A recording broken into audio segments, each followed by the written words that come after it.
Alright, in the last video we have seen how we import a video with the option copy it to library, and we have copied one media to the event foundation. Now we are going to import one more video with other option, leave the files in place. So I'm going to hit on Command I, so that takes me to the importing screen, and here I'm going to choose a file. I'm going to select one more file now. I'm going to sort it with a large file. So here one file with 69 MB. I'm going to select this and I'm going to choose leave the files in place, and this time I'm going to change the event to structure just to show you how it is going to happen.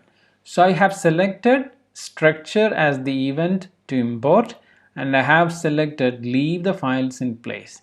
Now I'm going to import it. I'm going to hit on this button.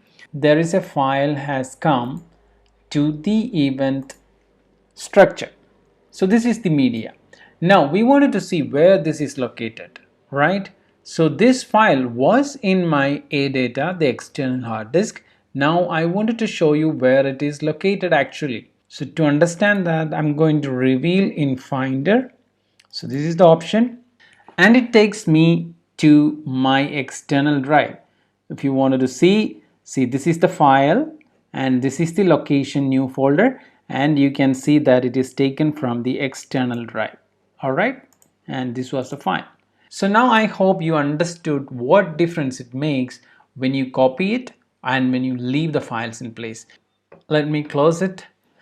That brings me back to the main window. Now we have two files imported, one with copy to library and the other one with the option leave the files in place. So if the file size is larger, or if you're working in a network environment, you always can select leave the files in place, because you may not have enough space on your computer to work on that file. But now what happens is the Final Cut Pro always creates a link with the external drive. Now one more thing what I wanted to show you is I'm going to disconnect the external drive, and I wanted to show you the difference. So now I unplug the external drive, and now I'm going to close it, and I'm going to reopen the Final Cut Pro, and now you see a missing file. Why? Because the external file that we had connected is now disconnected. The Final Cut Pro cannot locate the file. That's a problem. I'm going to connect it back to the computer again, and I'm going to close this Final Cut Pro, and I'm going to open it back so that you can see the difference.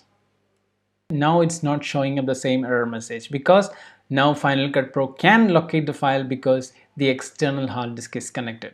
So this also you can keep in mind. So if you are choosing leave the files in place, your device, external drive or network drive, should be connected to your computer.